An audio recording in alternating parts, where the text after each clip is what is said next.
Bonjour, Nicolas Cadieux. On se retrouve aujourd'hui chez Ardent Pêche pour parler d'une question que se posent énormément de pêcheurs, c'est le choix de la couleur de son leurre. Alors c'est vrai qu'il y a des coloris à n'en plus finir dans les rayons et qu'on peut être assez vite perdu par rapport à ça.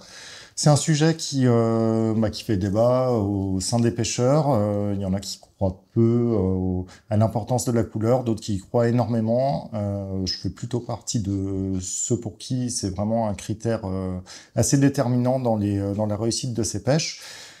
Donc je vais vous parler un petit peu de ça aujourd'hui, essayer de vous donner quelques règles générales, et puis aussi vous parler de quelques-uns des coloris que j'utilise en vous donnant les conditions dans lesquelles je trouve qu'ils sont régulièrement supérieurs. Alors il n'y a pas de vérité absolue dans le choix d'une couleur pour pêcher, mais il y a quand même quelques bases à mon sens à connaître. La première chose, avant d'aller parler un peu des différents types de coloris, on va s'intéresser à la vue des poissons. Je vais pas faire un cours de biologie ici, il y a plein de documentation hyper intéressante à trouver sur Internet. Ce qui est certain, c'est qu'il est prouvé que les poissons voient les couleurs différemment de nous, mais qu'ils les voient, et que on arrive à avoir des différences de comportement en fonction de la couleur de la nourriture. Il y a eu des études qui ont été menées, par exemple, pour l'aquaculture, pour déterminer la couleur idéale de la nourriture, des aliments pour les poissons, afin qu'il y ait le moins de déchets possible. Et des personnes qui ont étudié ça se sont rendues compte que, en faisant varier la couleur des nourritures qu'on donne aux poissons, on arrive à réduire les déchets par 2 ou par 3. Donc ça veut bien dire que les poissons arrivent à faire une grosse différence en fonction de la couleur de la nourriture qu'ils ciblent et à la voir plus ou moins bien. Ce qu'il faut savoir, donc, c'est que les poissons ont une vision différente de la nôtre. Ils ont une pupille qui, contrairement à la nôtre, ne peut pas se contracter et se rétracter. Pour dire les choses de façon assez simple, c'est comme s'ils étaient myopes, c'est-à-dire qu'ils ont une assez bonne vision de près, mais une vision beaucoup moins bonne que la nôtre de loin. Cela dit, leur vision leur permet aussi de voir un spectre de couleurs plus large que le nôtre. Ils voient par exemple très bien les couleurs du domaine de l'ultraviolet que nous, on est incapable de détecter à l'œil nu, qu'on peut afficher avec une lampe UV, nous, on peut s'en rendre compte, mais à l'œil nu, nous, on n'arrive pas à les voir. Les poissons, eux, voient très très bien ces couleurs-là. Alors, c'est pas parce qu'ils les voient qu'ils vont forcément mordre un leurre qui a des peintures ultraviolet, mais il faut savoir que les poissons ne voient pas de la même façon que nous et ne voient pas exactement les mêmes couleurs que nous. Dernière chose à savoir, côté vue des poissons, c'est qu'ils ont une vue bien meilleure que la nôtre dans des conditions de lumière très basses, donc dans une eau qui est très teintée, dans l'obscurité, la pénombre. Ils arrivent encore à détecter les couleurs et les contrastes que nous, on serait plus capable du tout de voir. Donc ça, c'est une des grosses différences et c'est quelque chose où il faut pas forcément tout juger avec notre œil d'humain. Faut essayer de se mettre un petit peu à la place des poissons. Maintenant que ces bases-là, un peu sur la vision des poissons, sont posées, on va plus regarder un petit peu le choix qu'on a, nous, pêcheurs, entre les leurres. Alors, il y a vraiment de tout sur le marché. On va avoir des coloris qui sont pas naturels du tout, hein, comme je peux avoir ici ou ici, ce qu'on appelle coloris incitatifs. Et on va avoir, au contraire, des coloris beaucoup plus imitatifs, comme là j'ai une petite imitation de goujon par exemple qui est magnifique. Ici une imitation de black bass, c'est vraiment à s'y méprendre en termes de qualité de couleur. On dirait vraiment un vrai black bass. On va avoir ici des coloris macro, il y en a à n'en plus finir, hein, comme ça des coloris vraiment imitatifs. Et c'est vrai que les pêcheurs souvent essaient de jouer entre ces deux choix, imitatif ou incitatif. Et dans cette vidéo, j'avais envie de vous parler d'une troisième option qui s'offre à nous, qui nous permet de jouer sur la transparence de certains coloris. Alors, il y a moins de coloris transparents sur le marché que de coloris très naturels ou très incitatifs, mais on a des coloris comme ça qui ont vraiment beaucoup de transparence et qui me paraissent également intéressants dans pas mal de situations. Donc on va commencer par quelque chose qui est assez basique, c'est les coloris naturels, parce que un leurre qui a un coloris naturel, forcément, il ressemble à une proie que les carnassiers chassent régulièrement. Donc, on peut se dire, et on a raison de se dire, qu'en mettant un coloris naturel, on a moins de chances de se tromper qu'en mettant un coloris transparent ou un coloris incitatif, où là, on va proposer quelque chose de différent de ce que les poissons ont l'habitude de voir. Donc, si vous avez un coloris à choisir, sur n'importe quel type de leurre, en général, le fait de prendre un coloris naturel qui ressemble aux proies que chasse l'espèce que vous essayez d'attraper. Hein. Si c'est une truite qui se nourrit sur une rivière où il y a des goujons, bah, prendre un coloris goujon comme ça, c'est pas une erreur. Si vous pêchez les gros black bass ou les brochets sur un endroit où il y a des petits black bass, bah, voilà, prendre un petit coloris comme ça, baby bass, c'est pas une erreur du tout non plus. On a beaucoup de choix comme ça dans les coloris naturels qui sont vraiment intéressants. Dans ces coloris naturels, on a aussi deux options. C'est de choisir un coloris qui peut être un petit peu brillant, comme l'est celui-ci, là, qui va refléter les rayons du soleil et donc apporter des flashs lumineux. Alors celui-ci l'est encore plus. Et on a des coloris qui sont beaucoup plus mat, comme ça, qui ont moins de brillance. En général, plus il y a de lumière, plus on va pouvoir prendre l'option des coloris brillants comme ça, moins il y a de lumière, plus on va se diriger vers des coloris mat qui ne renvoient pas d'éclat lumineux. Alors concernant les coloris naturels, il y a une généralité sur la plupart des espèces de poissons, c'est qu'ils vont essayer d'adopter un mimétisme par rapport au milieu dans lequel ils sont. C'est-à-dire que, en général, la couleur de leur dos va être proche de la couleur du fond sur lequel ils sont, et la couleur de leur ventre va être souvent assez proche de la couleur du ciel. C'est pour ça qu'on retrouve souvent des poissons qui ont le ventre blanc, surtout les espèces qui vivent entre deux eaux, et qui ont le dos plus foncé, plus proche de la couleur du fond. Il y a beaucoup d'espèces dont la teinte du coloris va changer en fonction des conditions de luminosité, de l'environnement dans lequel ils se déplacent. On le voit par exemple sur les black bass. Hein. Des black bass qui vont être dans les herbiers vont avoir un dos qui est vraiment très très vert, proche de la couleur des herbes. Au contraire, un poisson qui va se déplacer entre deux eaux ou au-dessus d'un fond sableux va avoir un dos qui va être beaucoup plus clair. Donc là, c'est un petit truc sur lequel on va pouvoir ajuster. Des coloris baby bass comme ça, il peut y en avoir 3 ou 4 différents avec des variations légères plus ou moins sombres. Ça, c'est adapté un petit peu, mais dans tous les cas, on n'est jamais très très loin de ce qu'on retrouve comme ça. Ce qu'il faut retenir, c'est qu'en général, les poissons, les proies des prédateurs qu'on cherche à attraper, se camouflent quand même très très bien dans le milieu. Donc le prédateur va souvent avoir du mal à identifier le poisson qu'il essaie de chasser. Et c'est là qu'on peut intervenir sur un choix de coloris différent, en allant chercher des coloris comme ça qui sont beaucoup plus flashy, qui vont offrir un vrai contraste par rapport au milieu, et qui vont se repérer de plus loin pour les poissons. Alors, se repérer de plus loin, c'est très bien pour que son leurre permette d'attirer ou d'intéresser ou d'être repéré par un maximum de poissons. C'est pas toujours la solution pour en attraper le plus, parce que vu que c'est pas naturel du tout pour eux d'attaquer ça, il y a des moments dans leur phase alimentaire où ça les dérangera pas. Il y a d'autres moments où ils sont un petit peu plus difficiles, un petit peu plus tatillons, où attaquer un poisson tout jaune comme ça va éveiller leur méfiance, et on pourra pêcher avec un truc de très repérable comme ça, mais qui ne permettra pas de prendre les poissons. Par contre, il y a des moments où clairement, entre un coloris naturel comme ça et un coloris incitatif, le coloris incitatif va se faire repérer par 3 fois plus de poissons. Alors il suffit que ces poissons-là soient mordeurs, parce qu'ils sont en grosse activité alimentaire, parce qu'ils sont dans une zone où il n'y a pas beaucoup de nourriture, parce qu'ils sont dans une zone où les conditions de lumière, la turbidité de l'eau les empêchent de chasser correctement le reste des poissons. Là, dans ces conditions-là, souvent ça va nous permettre clairement d'en attraper plus. Ces coloris incitatifs, très souvent, on va les associer à des pêches de prospection, des pêches quand même qui sont assez rapides ou à des conditions de lumière, comme je disais, qui sont un petit peu difficiles. C'est-à-dire qu'il y a une base, c'est que plus on va essayer de pêcher rapidement à la recherche de poissons actifs, de battre du terrain et de ne pas passer beaucoup de temps au même endroit pour essayer de trouver l'endroit où on va trouver les poissons, plus ces coloris incitatifs vont avoir leur intérêt. Tout simplement parce qu'ils se repèrent de plus loin.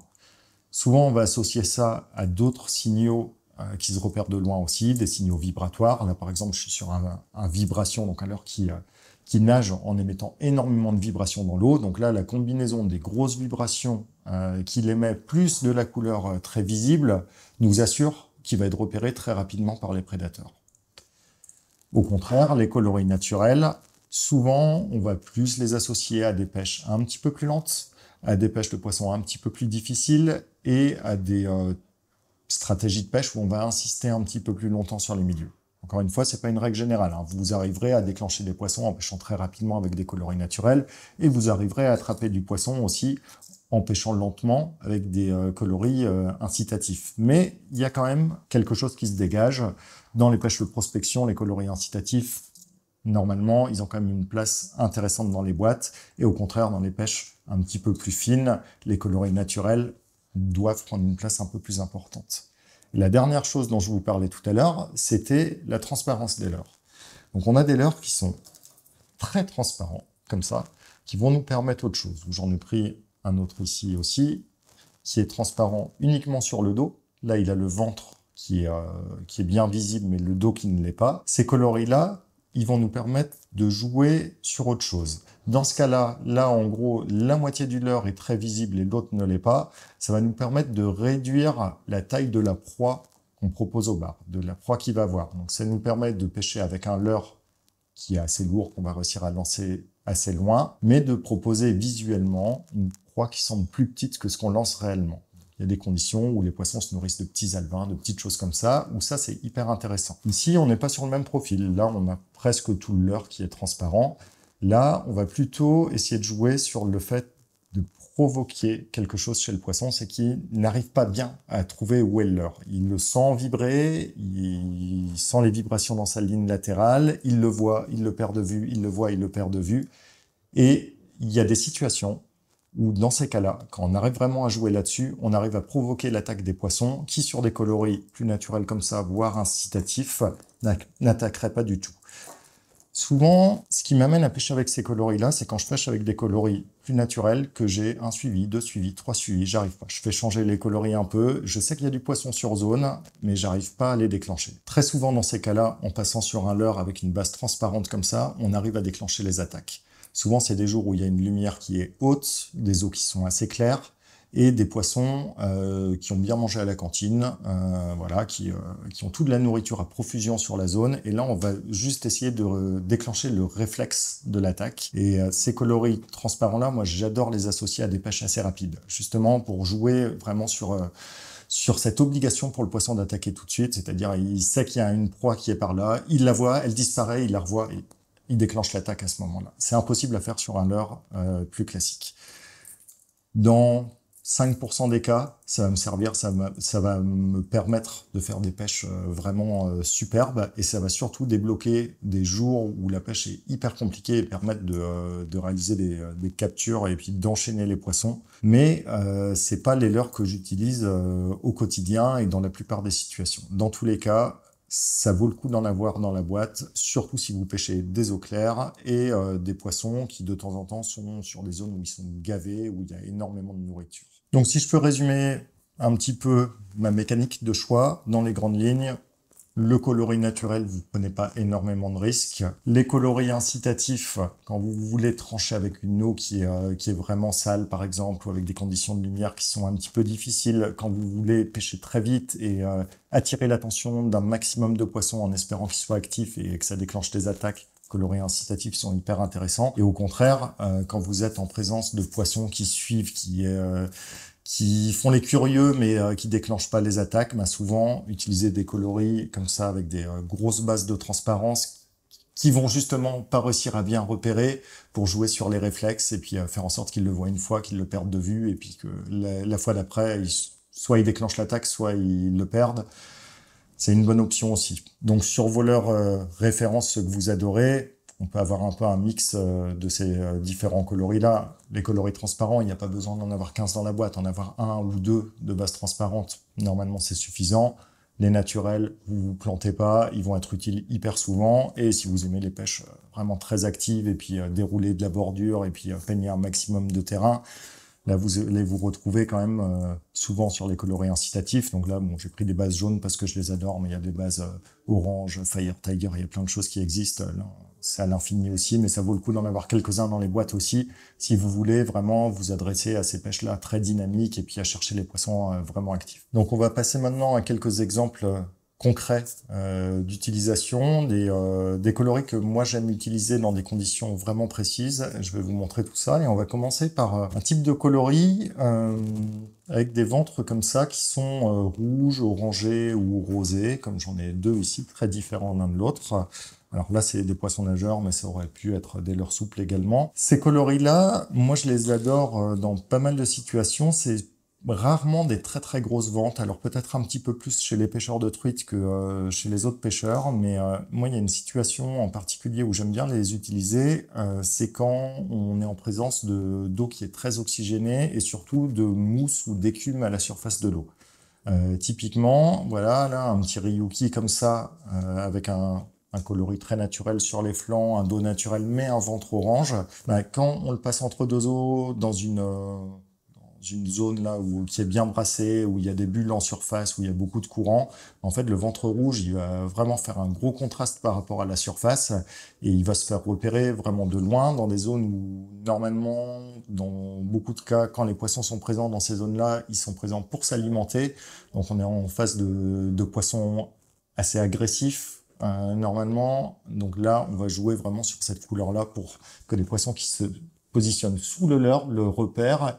Et là, c'est vraiment le rouge par rapport à la surface qui va faire contraste, par rapport à la surface et à l'écume qu'on va avoir sur la surface. Ça, c'est vraiment un très bon choix et c'est exactement la même réflexion pour les pêcheurs en mer. Je pense en particulier aux pêcheurs de bar qui vont pêcher du bord dans les déferlantes, dans les rouleaux, alors soit en plage, soit en côte rocheuse ou en bateau, là, qui vont aller pêcher les déferlantes. On sait que là, c'est un grand classique pour ces pêches-là, c'est le sardine red belly. Voilà, c'est un coloris qui flash un peu dans tous les sens, mais qui a le ventre aussi de cette couleur-là et qui va attirer ces poissons qui sont là uniquement pour se nourrir, hein, parce qu'un bar, il vient pas dans les vagues, dans les rouleaux pour s'amuser. Hein. S'il est là, c'est vraiment pour aller chercher à manger. Donc là, l'agressivité qu'on arrive à donner avec ce ventre orange-là, elle est intéressante. Et le contraste du rouge, du rose ou du orange par rapport à l'écume, à la mer qui est souvent toute blanche au-dessus, ça, il donne vraiment de très bons résultats. Alors, il y a des jours où on ne les verra pas de façon automatique, mais je peux vous assurer que sur une année, vous pêchez avec ce coloris-là dans l'écume et le même avec le ventre blanc, vous prendrez 2 fois plus de poissons avec le ventre orange ou rouge qu'avec un ventre naturel dans ces conditions-là. Après, si vous pêchez en pleine eau, qu'il n'y a pas d'écume, c'est probable que l'autre marche mieux parce qu'il sera plus naturel. Mais dans ces conditions, il est vraiment extraordinaire. Et c'est ce qu'on retrouve un peu entre la truite dans les eaux un petit peu agitées et la pêche du bar dans les rouleaux. Donc ça, c'est un premier exemple de ce que j'aime bien utiliser. Pour le deuxième exemple, je vais prendre un truc complètement opposé. Là, je vous ai sélectionné un petit Asdong en coloris cinnamon solide. Donc là, c'est une base un petit peu gris-marron avec beaucoup de transparence. Là, clairement, c'est un leurre que je vais utiliser pour pêcher principalement à vue sur des zones peu profondes, dans des conditions où il y a beaucoup de lumière, où on est sur des poissons qui sont hyper méfiants, qui refuseraient tout ce qui est un peu trop criard comme coloris, et sur des pêches où je vais le poser au fond. Donc, typiquement, sur des pêches à vue comme ça, j'essaie d'anticiper la trajectoire d'un poisson que j'ai repéré. Je pose mon leurre, et quand il arrive pas loin, je le fais juste décoller sur 10 cm et je le repose. L'idée, c'est que quand ils s'en approchent, quand ils le voient, ils doivent se mettre vraiment la tête juste au-dessus pour identifier qu'il y a quelque chose. Et là, on va jouer sur un coloris qui a presque la même couleur que le fond et avec la transparence en plus, quelque chose qu'on voit très peu. Un peu comme un goby qui serait placé sur le fond, qui a presque la même couleur que le fond. Donc là, c'est hyper naturel. Et comme on n'a pas besoin de les attirer de loin parce qu'on les voit, on peut lancer vraiment où est le poisson. Il n'y a pas besoin d'avoir un coloris jaune fluo qui va se voir à 10 mètres. Là, c'est nous qui choisissons où on place le leurre par rapport au poisson. Donc là, tout notre intérêt, c'est de jouer sur quelque chose d'hyper naturel et justement de faire en sorte qu'il n'y ait rien qui puisse alerter le poisson sur le fait que ce sera un leurre. Il faut vraiment qu'il croie que c'est une proie naturelle. Donc ça, ce type de coloris avec un peu de transparence posé sur le fond, il est presque invisible. Donc on le décolle juste pour que le poisson le repère à un moment, on le repose et on attend qu'il vienne le prendre. C'est vraiment l'opposé de ce que j'ai montré tout à l'heure, mais dans les conditions de pêche du bar à vue, du bar, mais ça peut être aussi du black bass, que je pêche beaucoup à vue aussi, ce type de coloris-là, Ça permet vraiment de déclencher énormément de poissons et des gros poissons qui ont de l'expérience et qui sont difficiles et qui refuseraient d'autres types de coloris. Ensuite, je peux vous présenter un coloris comme celui-ci, par exemple. C'est quelque chose dont j'ai pas parlé tout à l'heure. Là, on est sur des flancs qui sont assez naturels et un dos qui est jaune. Le dos jaune, c'est une bonne base pour énormément d'espèces quand on pêche en faible profondeur, mais l'intérêt particulier de ce type de coloris-là, et c'est pour ça que je l'ai sélectionné, c'est que cette couleur jaune, elle va presque plus servir aux pêcheurs qu'aux poissons. L'idée, c'est qu'on est toujours en visuel sur leurre quand on est en train de l'animer, pour savoir où il est, pour voir s'il y a un remous un peu suspect derrière, quelque chose comme ça. C'est toujours hyper important d'avoir l'œil qui est vraiment focus sur le leurre. Et ça permet aussi, surtout quand on débute ou quand on utilise un leurre qu'on ne connaît pas très bien, de se rendre compte si on l'anime bien ou pas. Donc là, c'est vraiment le pêcheur qui a besoin de le voir. Et comme on va pêcher, ça c'est un leurre qui nage juste sous la surface. Comme on va pêcher juste sous la surface, on va surtout solliciter des poissons qui sont en dessous du leurre, qui sont peut-être 1 mètre, 2 mètres, 3 mètres en dessous, au niveau de la profondeur. Donc eux, ce qu'ils vont voir, c'est le ventre du leurre, un petit peu les flancs. Ils vont deviner un petit peu une couleur jaunâtre sur le dos du leurre, mais ils vont pas du tout avoir la perception d'un truc tout jaune comme nous on l'aura. Donc là, c'est le bon équilibre. C'est un ventre qui est plutôt fait pour attirer les poissons et un dos qui est fait pour aider le pêcheur. Il y a une autre chose qu'on prend de temps en temps en compte en termes de règles générales à la pêche, qui concerne ici plutôt la pêche en eau douce, c'est le pH de l'eau. Il y a des règles générales qui font que quand on pêche dans une eau calcaire, il y a des coloris, comme le coloris Pro Blue ici, qui sont vraiment des grandes références qui se dégagent très souvent et qui apportent d'excellents résultats et qui vont être un petit peu moins intéressants en eau acide. Et au contraire, dans les eaux acides, les eaux un petit peu tourbées par exemple, des coloris comme ça, là par exemple c'est le Oshiayu avec un dos vraiment très foncé, un ventre orange. Au niveau de la régularité sur un temps long, sur une année, ceux-là ils vont être vraiment hyper intéressants, polyvalents, ils vont apporter très souvent des résultats. Et clairement, il y a beaucoup de pêcheurs, et je suis assez d'accord avec ça, hein, qui ont tendance à avoir des règles dans le choix du coloris en fonction du type d'eau qu'ils pêchent. Et plus l'eau va être acide, plus ils vont utiliser ce type de coloris un peu doré, un peu orangé avec des dos noirs. Et au contraire, plus l'eau est calcaire, plus ils vont être sur des teintes un peu naturelles et utiliser ce bleu un petit peu métallisé là qui marche très très bien dans ces conditions-là. Donc ça c'est vraiment une règle générale. Il y a plein d'autres choses dans ces milieux-là qui vont déterminer ce que les poissons vont manger, mais en tout cas pour pêcher oui des eaux acides comme ça, c'est toujours intéressant d'avoir un ou deux Oshiayu dans sa boîte et au contraire pour les eaux calcaires avoir quelques bases comme ça très naturelles avec un bleu métallique, c'est jamais trop une erreur. Toujours dans les règles générales, alors ici plus pour les pêcheurs en mer, il y a quelque chose là qu'on a bien vu depuis quelques années avec pas mal de copains qui pêchons le bar sur des zones avec beaucoup de fonds rocheux, beaucoup de laminaires. C'est les coloris avec des bases rouges orangées et en particulier le coloris croc comme ça qui se dégage vraiment au niveau des résultats. Il y a une énorme régularité sur voilà. Particulier quand on pêche les zones où il y a beaucoup de laminaires, mais les zones d'algues en général, il est très souvent au-dessus du lot. Donc c'est un coloris, je pense, qui par contraste se voit très bien dans ce fond de laminaire. En même temps, il ressemble à quand même pas mal de petites espèces qu'on retrouve, de poissons de fond qu'on retrouve sur ces zones-là. Et ce coloris-là, contrairement à beaucoup d'autres qui pourraient ressembler à l'œil humain, on va dire à quelque chose comme ça d'orange-rouge, ben là on voit qu'aux UV, il réagit hyper fort. Donc je sais pas si c'est parce qu'il réagit aux UV qu'on le voit aussi bien, mais en tout cas, je vous conseille, si vous pêchez le bar, sur ces zones-là à proximité du fond, essayez ce coloris-là. Donc ça, c'est le coloris croc du Dark Slipper. Il est vraiment au-dessus du lot. Et c'est des bases couleurs qu'on a très peu l'habitude d'utiliser en mer. Autant on utilise des imitations de sardines, de lançons, du vert, du bleu, dans tous les sens. Autant ces coloris-là, pour l'instant, sont très peu utilisés, mais il y a vraiment pas mal de spécialistes de la pêche du bar là qui ont compris leur intérêt. Et essayez, vous me direz. Un autre cas que je voulais vous présenter, c'est celui des pêches en surface que je pratique beaucoup moi en mer sur le Finistère. Alors on a des eaux qui sont transparentes, des secteurs comme l'archipel des Glénans par exemple où il y a une visibilité complètement folle.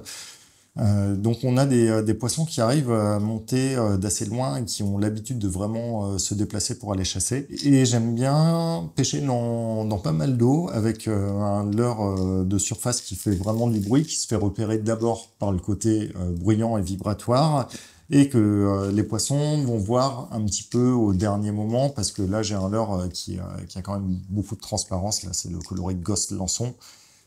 Voilà, donc animés assez vite en surface. Ils le voient un peu au dernier moment, mais ils sont montés parce qu'ils ont entendu qu'il y a quelque chose qui se passait. Ils voient un petit peu le sillage, mais une fois encore, ils le voient, ils le perdent de vue. Et ça, associé à des pêches rapides, canne haute, on arrive des fois à faire des séries de poissons, plusieurs dizaines de poissons, quand c'est presque impossible de prendre un poisson sur une animation Walking the Dog assez lent, ou lors de surface, vous en prendrez peut-être un ou deux dans la journée. Et en pêchant très vite comme ça à l'asturie avec une base transparente, vous allez en prendre énormément. Donc là vraiment, la couleur, elle est primordiale sur ce type de pêche dans les eaux transparentes. Et je vais finir sur une dernière chose. Voilà, ça, j'aurais pas été complètement complet sur les couleurs, mais j'aurais fait un petit tour quand même assez intéressant. Il y a quelque chose dont on n'a pas parlé, c'est la présence de paillettes dans les leurres. Donc là, j'ai pris deux exemples particuliers. Moi, j'aime bien utiliser des leurres à paillettes, en particulier quand on a des lumières assez basses. Là, par exemple, j'ai pris un Slipper Gill coloris Noike Glitter Gill. Ce coloris-là, il a des paillettes dorées. Moi, j'adore l'utiliser, en particulier en fin de saison, quand on a des eaux qui sont un petit peu chargées, après les coups de vent, les choses comme ça, qu'on a une lumière basse. Je trouve qu'il a vraiment un truc dans l'eau là. Il y a comme une sorte de petit halo qui se dégage autour quand on le voit arriver. Et j'ai eu des résultats extraordinaires avec, dès que les eaux sont un petit peu sales, mais qu'il y a une forte lumière, à pêcher 50 cm sous la surface. Il est fait pour ça. De toute façon, il apporte des résultats qui sont vraiment étonnants. Et dans le même ordre d'idée, ici, un coloris rose. Alors là, c'est un Madil, mais ça pourrait être un autre leurre, hein, un dos rose comme ça, un petit peu bubblegum là, et un ventre pailleté argenté. Ça, c'est une excellente base pour pêcher souvent au lever de soleil, coucher de soleil, quand la lumière est vraiment encore basse. Dès que le soleil vient de sortir le matin de l'eau et la demi-heure qui suit, souvent on est vraiment sur un coloris qui apporte des résultats au-dessus de la moyenne. Et plus tard dans la journée, dès que le soleil monte un petit peu, très souvent il est dépassé par quelque chose d'autre. C'est un dos vert ou un dos bleu plus naturel qui vont prendre le dessus. Mais si vous pêchez le matin et le soir, et là je parle du bar, mais pas uniquement, en eau douce sur les perches, c'est extraordinaire aussi comme coloris très tôt le matin. Mais pensez vraiment aux extrémités de la journée. Il faut que le soleil soit quand même présent. Mais dès qu'il y a de la lumière basse, là, comme ça, ce coloris-là, de rose, ventre pailleté argent, il est vraiment très très bon aussi. Donc voilà pour un petit tour de quelques bases de réflexion que je m'applique sur les couleurs. Vous savez maintenant un petit peu comment moi je fonctionne dans mes choix. Je vous ai montré quelques exemples. C'est vraiment quelque chose qui est très très vaste. Donc si vous avez des remarques, des questions, des suggestions, des exemples de coloris que vous utilisez, n'hésitez pas à nous en faire part dans les commentaires. Moi c'est un sujet qui me passionne, donc je me ferai un plaisir de venir regarder ça et puis d'échanger avec vous. Et puis je sais qu'il y a quelques pêcheurs aussi qui croient pas du tout dans les coloris. Donc n'hésitez pas à nous le dire aussi. Moi c'est pas du tout mon cas, hein. Moi, je suis persuadé que ça marche. Voilà, je suis pêcheur à vue, donc je pêche 50% de mon temps en voyant la réaction des poissons et j'ai vu souvent la différence. Mais il y a peut-être des conditions, des poissons où vous aurez noté que ça ne fait aucune différence. Et voilà, moi, je serais curieux d'en discuter avec vous. Donc voilà, j'espère que la vidéo vous aura plu et puis je vous dis à très vite dans les commentaires ou pour une prochaine vidéo.